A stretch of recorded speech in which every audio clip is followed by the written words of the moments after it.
Hi friends, and welcome to the 802 United. It's been a busy and sometimes heartbreaking week in my world of high-risk OB, and I am so ready for the weekend. Feels good to be home and back in my happy place. I do telemedicine from here and also video meetings to talk with other like-minded organizations in Kansas, in the Midwest, and all over the U.S. Most of these groups are focused on patients' rights and how physicians can advocate for better healthcare access. There's so many people in this arena that I admire, like Erin in the morning around trans rights and Jessica Valenti around abortion rights. And today I want to highlight a local Missouri champion for everyday citizens. I'm talking about Jess Piper. She's also here on TikTok, so you're going to want to follow her if you don't already. One slideshow I posted this week was a group of photos and posts from her Piper for Missouri page on Facebook. But today I want to talk about a substack she sent out on March 8th because it dovetails with something I said in a previous video. This is the idea that all of the extremist legislation and rhetoric are all part of a larger net. If you want to be terrified, look up Project 2025, the conservative blueprint for reducing our democracy to a theocratic dictatorship, if a certain candidate is elected to the presidency. But we're not here to talk about national politics, or candidates for that matter. These interrelated topics include taking public tax money to pay for private schools, taking public tax money to pay for fake pregnancy clinics, don't even get me started, the prison industrial complex, abolishing guardrails on corporate greed and pollution, dark money funding political candidates, slowing immigration, liberalizing child labor laws, and of course, abortion bans. Jess's Substack is titled Defunding Schools, Rolling Back Child Labor Laws and Reproductive Rights. Under emerging child labor laws in Florida, Iowa, Alabama, and now Missouri, kids will be allowed to work longer hours in jobs that are higher risk, like roofing and serving alcohol. Worse, some of these construction jobs will be designated as technical and trade schools, replacing traditional education in 16 and 17-year-olds. Don't get me wrong.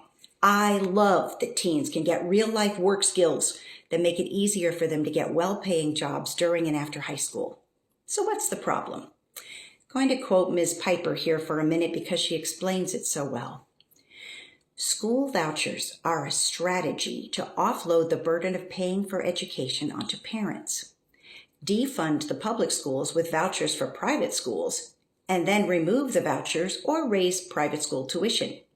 If a parent can't afford to cover the new price of a previously public and free education, their child goes to work. So how is this school voucher scam and the rolling back of regulations against young teens working in dangerous jobs related to abortion bans?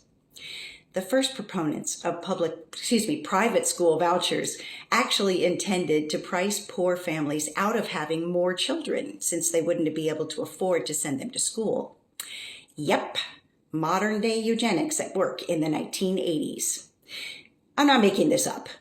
Now, the pendulum has swung the other way, and lawmakers who want to limit or basically end immigration realize they need to add to the workforce in some other way so the machine of capitalism can keep cranking away. If we don't allow new citizens to come in and do the work, why not allow teens to pick up the slack? And let's get people having more children so that as the population of the U.S. continues to age, there'll be a new baby boom to take up the slack.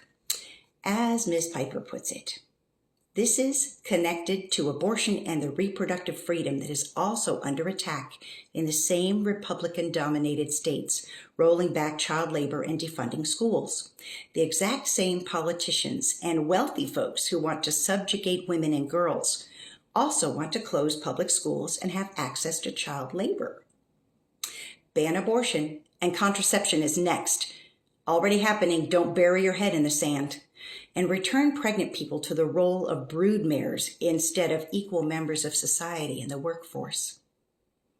Friends, we must fight back against these lawmakers whose end game is to create further class oppression billionaires ruling over the average citizen by denying education unless your parents can pay, hiring children out to corporations for cheap labor, and taking away bodily autonomy and choice.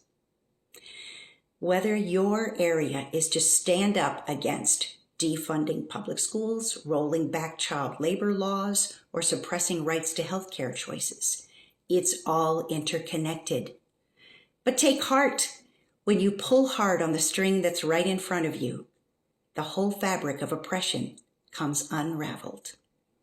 Until next time, stay informed and be kind always.